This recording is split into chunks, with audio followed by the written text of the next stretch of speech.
मेवाड़ के राणा रतन सिंह ने अपनी पत्नी रानी पद्मिनी का चेहरा दिल्ली के सुल्तान अलाउद्दीन खिलजी को पानी और कांच में दिखाया। लेकिन हिंदुस्तान का साइंस कहता है कांच का आविष्कार 1535 में हुआ और रानी ने जौहर 1303 में किया। तो 237 साल पहले अपने हिंदुस्तान में कांच और मिरर नहीं थे। और अलाउद्दीन खिलजी के साथ में पर्सनल राइटर आया था जिसका नाम था अमीर खुसरो, जिसने उस समय किताब लिखी थी तारीख अलाई।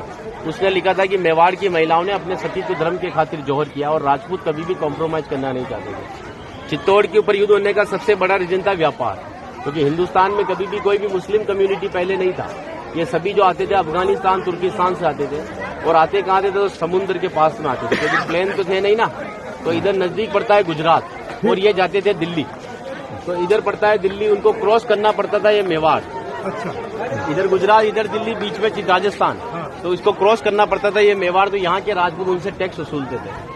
तो वो समय था 1299 का, जब अलाउद्दीन खिलजी पूरे हिंदुस्तान पर इस्लामी शासन चाहता था। गुजरात से जब दिल्ली की ओर रवाना हुआ तो यहाँ पर राणा रतन सिंह के पिता थे रावल समर सिंह। उन्होंने दिल्ली जाने से पहले उससे टैक्स लिया और टैक्स लेने के बाद में जब अलाउद्दीन दिल्ली पहुंचा तो मेवाड़ से नाराज कि मुझे दिल्ली में शासन करने के बाद में हर बार मुझे मेवाड़ को टैक्स देना पड़ेगा, इससे अच्छा है मैं मेवाड़ को जीत लूं। तो दिल्ली से वो 1.5 लाख सेना को लेकर मेवाड़ की तरफ बढ़ा, लेकिन चित्तौड़ से दिल्ली का डिस्टेंस 600 किलोमीटर है। तो उसने पहला स्टॉपेज 1301 में रणथंभौर के किले पर डाला सवाई माधोपुर। वहां का राजा था हमीर देव चौहान, जिसको मित्र बनाया और उसी मित्र को रात को खाना खाते समय पीठ के पीछे छुरा घोंपकर मार दिया। उनकी पत्नी थी रंग देवी। हिंदू धर्म के अंदर रात में चिताएं नहीं जलती है, तो वहां की महिलाओं ने पानी में कूदकर जल जौहर कर लिया, बच्चियों ने सभी ने। लेकिन सुबह यह हुआ कि डेड बॉडियां तैर कर ऊपर आई तो आक्रांताओं ने डेड बॉडियों को निकालकर महिलाओं की बॉडी में बच्चों के साथ में रेप करके उनके बॉडी पार्ट्स को काटकर नग्न अवस्था में रणथंभौर के किले के बाहर लटका दिया, ताकि यह संदेश चित्तौड़ पहुंच जाए और चित्तौड़ की रानी पद्मिनी किले को छोड़कर दूर चली जाए। 1303 में जब अलाउद्दीन चित्तौड़ पहुंचा तो किले के ऊपर आने के लिए उसको 7 गेट क्रॉस करना था, तो इम्पॉसिबल था। तो उसने 1.5 लाख सेना को किले के चारों तरफ फैलाया। 8 महीने के बाद में किले के ऊपर खाने की कमी आई तो रानी पद्मिनी के चाचा भतीजा गोरा और बादल ने राणा रतन सिंह से कहा कि हमारा राशन खत्म हो रहा है और जब ये भूखे और कमजोर सेना से हम युद्ध करवाएंगे तो ये युद्ध नहीं कर पाएंगे। रतन सिंह को बातचीत के लिए 7 गेट के नीचे भेजा तो अलाउद्दीन खिलजी ने उनकी गर्दन पर तलवार रखकर झुकने के लिए कहा, लेकिन मेवाड़ का राजपूत सर कटाने के लिए मंजूर होता है लेकिन सर झुकाने के लिए कभी मंजूर नहीं हुआ। राणा रतन सिंह को धोखे से बंदी बनाया और रानी पद्मिनी को संदेश भेजा कि आप हमारे एजेंडा स्वीकार करो, हम दिल्ली चलेंगे। रानी पद्मिनी कहती है जो नरसंहार तुमने 2 साल पहले रणथंभौर के किले में किया तो यहाँ की महिलाओं के साथ में भी वही होगा।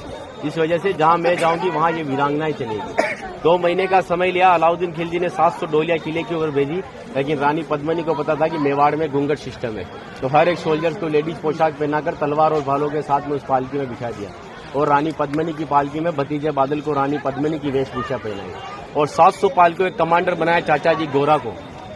गोरा जब पालकियां लेकर 7 गेट के नीचे गया तो अलाउद्दीन खिलजी से कहा कि रानी पद्मिनी दिल्ली जाने के लिए तैयार है, लेकिन जाने से पहले अंतिम बार अपने पति से देखना चाहती है। इस जगह रतन सिंह को बंदी बनाकर रखा गया। जब वो पालकी वहां गई और रतन सिंह जी ने जब घूंघट हटाया तो घूंघट के पीछे का जो चेहरा था वो भतीजे बादल का था। और बादल कहता है कि महाराज हम 20,000 है और ये 1.5 लाख है। एक राजा अगर नहीं रहेगा हमारे साथ में तो हमारी सेना का मनोबल कमजोर रहेगा। इसी वजह से राणा रतन सिंह को पालकी में बिठाकर किले के ऊपर भेजा।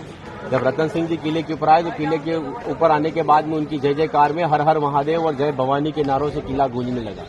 अकबर कहता है कि 8 महीने से तो किले से बच्चे की रोने की आवाज नहीं आई, लेकिन 700 पालकियां जब किले के नीचे आए तो किले से जय जयकार हुआ है, मतलब हमारे साथ में धोखा हुआ है। हर एक राजपूत कटने के पक्ष में था लेकिन झुकने के पक्ष में नहीं था। 20,000 राजपूत युद्ध में गया और अलाउद्दीन खिलजी की 1,25,000 सेना को मार दिया। बचे हुए दुश्मन जब किले के ऊपर आए तो महिलाओं ने अपने सतीत्व धर्म के खातिर हिंदुस्तान का सबसे पहला और बड़ा जौहर 16,000 महिलाओं के साथ में जिंदा आग में जलकर किया। यहाँ पर भी रानी पद्मिनी के महल में कांच लगाए गए थे।